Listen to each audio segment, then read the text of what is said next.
Hey guys, welcome back to the channel. I'm glad to have you back. This week I'm coming with something a little bit more serious but different. I have a very special friend of mine here. Her name is Tashar Rankine, and she is currently pursuing her certification as a doula.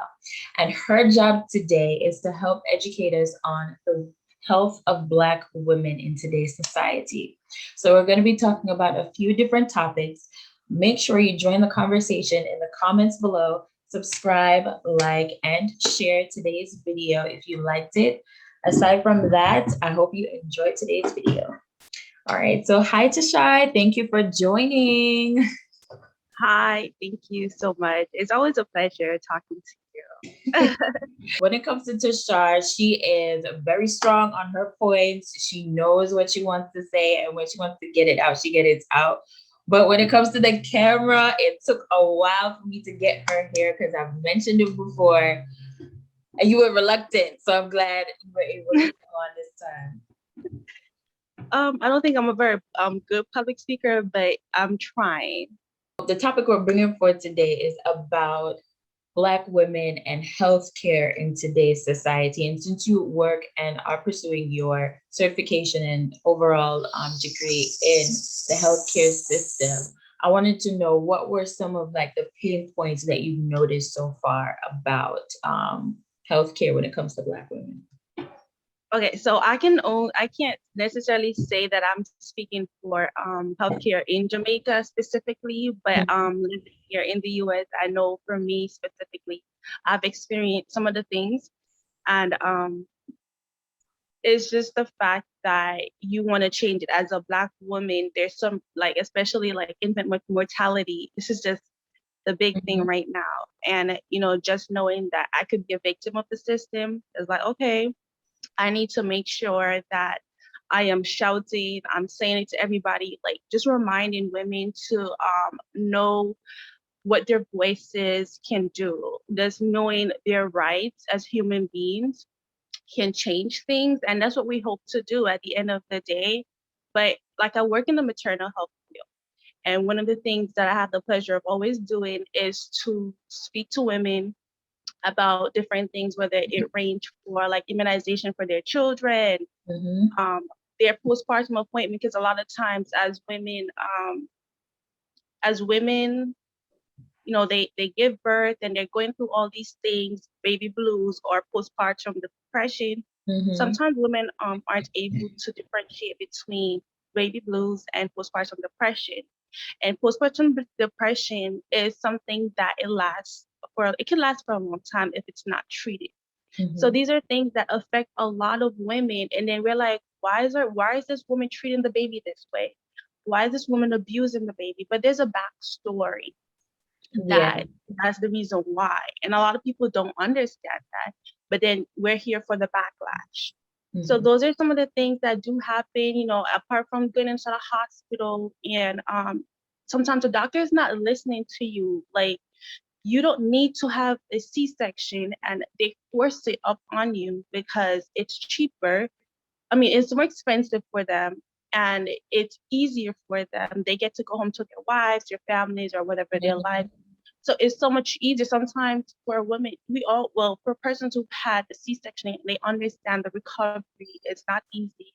The complications that could happen. I remember one person saying that they cut her bladder when they did the C-section, and it's like, you don't hear these things. They don't tell you these things. Once they start to induce you, you Mhm. need to be asking why. They're trying to rush the delivery. And then Yeah. they tell you all these risks to make you scared of it, like you have to do it. Like if you don't do it, these are the risks. And it scares, as being pregnant, you want to make sure that your baby is okay. So with that, you're already automatically scared of what might happen. So with Mhm. that, they just give you blanket statements. Oh, the baby's heart rate just went down, and it just like, we have to do C-section, we have to do C-section. You have hospitals that pretend to be baby friendly, but they're Mhm. not. Like, they don't want you to, what was the word? They don't try to allow you to give birth vaginally. And that's just one aspect just women's health. It starts there. Have those traumatic experiences. You don't want to go to the hospital now to get your postpartum check after. Mm-hmm. 'Cause- Because of your experience with birth. And yeah, and another thing that you said that I wanted to speak on was the fact that we're ready for the backlash. It's only now in recent years that we're acknowledging the fact that overall mental health care in the Black community is something that we need to acknowledge.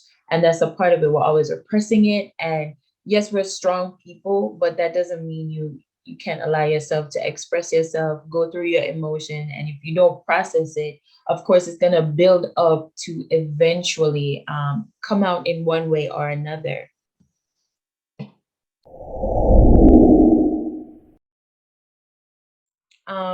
Being mentally aware of what you're going through is a very important part of knowing that you need help and then acknowledging that you need help. Because when it comes to giving birth, there's so many things that happen in the body that we don't educate ourselves about before. That's why we don't anticipate that it's chemical reasons why certain things are happening post birth. it's also the fact that um our culture, I just feel like our culture is just sometimes so stifling. And I'm not saying Jamaica, our culture is not the beautiful, the good things, the food. Mhm. I'm not saying those things are not good, but I'm also saying that sometimes our culture is so stifling in the sense that the things that we grew up, like they tell us, you got to be strong. If you cry, then you're not a man. If you show your weakness, then all these things are going to happen to you. And it's just Mhm. like, when can you feel open and be honest and authentic sometimes? Because sometimes we Yeah. lose, just trying to protect these feelings, these emotional, these Mhm. emotions that are uncontrollable. Sometimes we don't, a lot of time, I mean, people from the Caribbean, they don't believe in seeing a therapist. And I've seen that in That's recent so years true. change, but we still need to, men still need to go see the therapist. The Yes. pastor can't help only. But both males and females need to acknowledge when they need to see a therapist. I'm not saying that's the answer all the time. And that, friends and family can help you, but sometimes you need that unbiased professional opinion, speaking to someone who doesn't already know your background and they can assess the situation for what it is. And of course, they'll ask you questions about your past to see what the triggers and influences are.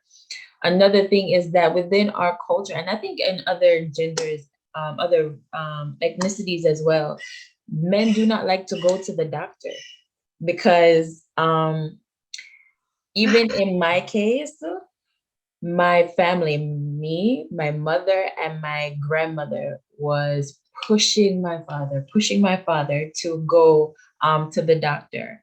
And he wouldn't go. We don't know if he went without our knowledge, but when we did finally push him to go, and he went, that's when he found out he had cancer and it was at stage 4. So you know that there's nothing you can do at that point.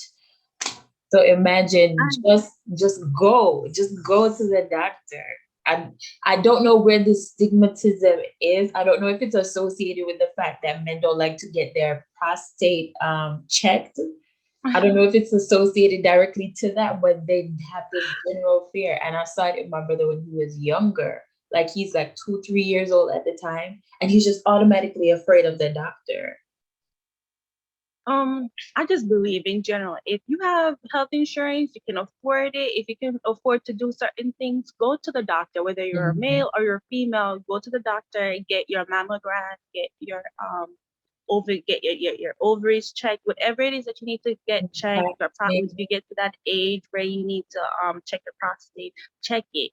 I believe everybody across the board should be doing that, to utilize Absolutely. these, resources. Get your eye exam, get your Mhm. teeth clean.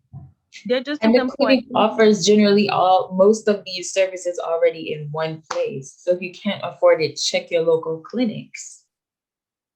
And that's another thing. I can't speak on that specifically, but I understand also on the other side that for a lot of people, health insurance is kind of a little expensive because Mhm. you can barely afford a good meal to eat, much less to afford health insurance. Like realistically, what are we going to Girl, in choose? this economy, I remember when I first moved back home from Kingston. And when it came to buying groceries, like we had a set budget with my income now coming into the same household.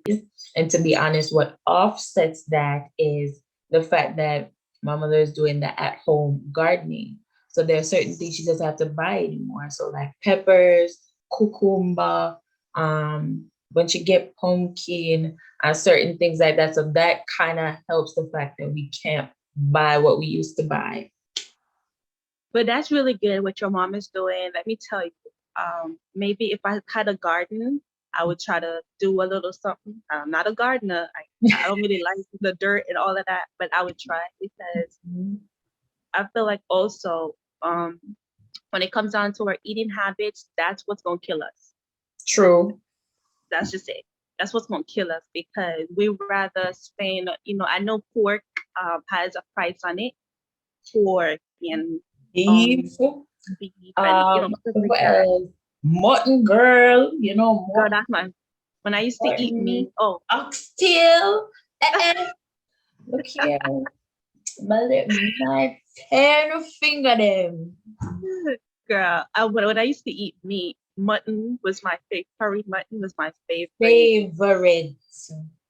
But I mean, I understand that, but at the same time, for a lot of Caribbean people, if we don't have the chicken, the beef, something on the side with the rice, the peas, or the Sweet. yam, the dumpling, that's not a dinner. So I mean, it's something that I feel like that's one of the things that us as women as human beings need to change that thought process that we can't have a decent meal without having some Mhm. type of meat on the plate. It's not true. Simply not true. You don't have to go. I know for some people, I know my mom is one of them. She's like, oh, You it's have to too have a expensive. cultural standard. You have to have you not only do you have to have meat, you have to have two meat, whether it's like Christmas and special occasion and just for your Sundays. Like, no, ma, it's not too expensive because at the end of the day, for someone what I saw this post on, and I never really actually put it into a thinking where you go to a party, you're ready to go to a party, right? You're going to buy a new pair Mhm. of shoes, a new pair of dress, whatever, do your hair, buy the Hennessy or whatever the Patron, whatever liquor you drink, you're gonna buy that. But yet still, you're not gonna go buy the tomato that's maybe $600 a pound and the lettuce and all that type of stuff Mhm. to make your proper meal. Health is wealth. Your Health health is is your wealth. wealth. So it's just like if you don't take care of your body, you don't nourish your body. Like how do you expect to continue living? You're Not just, surviving, you're living. just automatically cutting the years off of your life. Yeah, it's just like there's just so much things. I feel like also people need to become a little more health literate. And what I Yeah. mean by is that they need to understand when they go to the doctor's office and the doctor is telling me, oh, it's XYZ and the third, the doctor is supposed to be speaking in words that you understand. Exactly. Don't walk out of that doctor's office not knowing what happened and why he's giving you a particular prescription. Because he's getting paid whether you're using insurance or money out of your pocket. So you best leave with your knowledge. And it's not only that, it's just that also I've also seen how that's just the doctor's getting paid regardless, like you said. Mm-hmm. But you walking onto that hospital, out of the room, especially in Jamaica, I know the prescriptions and filling a prescription is very expensive, very costly. You're going to fill a prescription that you may not have needed. Because sometimes That's doctors make it. mistakes. I'm just saying, I'm not saying don't go to the doctor. I'm saying like ask Like questions. seek information, yes. Because you know what you've been eating, you know how you spend your days. So you'll be able to say, all right, what is this medication for? Okay, all right. So if it's going to help treat symptom A, what are the side effects? If it's even those basic questions, because it may be helping one thing, but it's medicine, it may affect another thing based on how it works. And then that may cause a host of a whole other problems. And if you find out that it's connected to your diet and lifestyle primarily, then you'll be able to treat it without additional medication. You can stop feeling like you need to take 50, 11 pills every day. Another a lot of Jamaican, well, a lot of Caribbean people, they my mom is one of these people. The doctor gave her prescription, right? Mm-hmm. Gave her a prescription for hypertension. My mother goes to the bush doctor for the bush doctor to give her something to reduce the pressure. I'm saying I'm not saying that herbal medicine is not useful. It is, but sometimes we need to understand the boundaries. As if you're taking medications That's true. provided by a physician, don't be taking herbal medicine with it, because you never know what may happen. You may go to your bed and never wake up. So these are things that That's true. as like All the understanding. all the Yeah, answers can be found in one place. and if you are taking, you go to the physician's office. Be honest. Were you taking any other medicines before? Mm, Were you taking your cousin's diabetic um pills? Were you taking, what were you taking before? Be honest. Don't be like no. And then you go home, start coughing weird or sneezing weird. And you're like, what yeah. happened? There's just so much. I mean, today we came on talking about women's health, and we touched on so much because it affects both Mm, women. A lot of these things affect women and men, and I feel like as Jamaicans, because a lot of people. I mean, I remember when I used to live there. I remember going to the hospital, and the wards used to be full, like especially of diabetes, because I know in Jamaica okay. diabetes is very prevalent, hypertension. A lot of times cardiovascular diseases, whether a lot of people acknowledge it or not.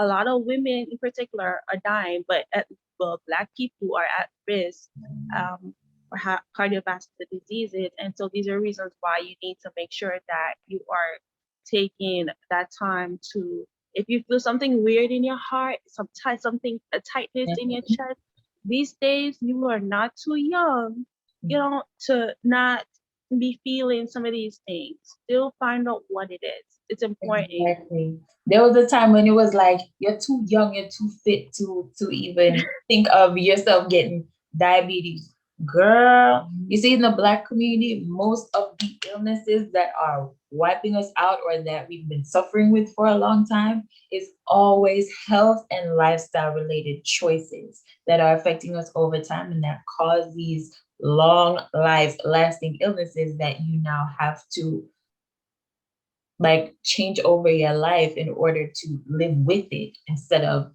living a healthy life from before so you can live without it or continue to live without it. The thing with diabetes is that once they start chopping, they start chopping, amputating a finger or a toe, girl, they keep on chopping. So if that isn't a wake up call for you to change your diet, then Mhm. they just gonna continue to chop till there's nothing left at that point. We all need to be more cognizant of it. I'm really sorry I couldn't have you on here longer to talk more about it, but I'm definitely happy to have you come back later on. These are topics that we need to talk about more often. And I thank you for bringing your education to share with us. Just so you know, Tashar loves health. This is like her passion project that she's pursuing in life, career wise. So as soon as she gets her certification as a doula, guys, you know where to go. You have a plug right here. So I'll update you guys. We'll be happy to come back with a part two and we can cover other topics. Thank you, Tashar, for coming. I love you, boo. And thank you. Subscribe, like, share, and comment. Take care. Bye, guys.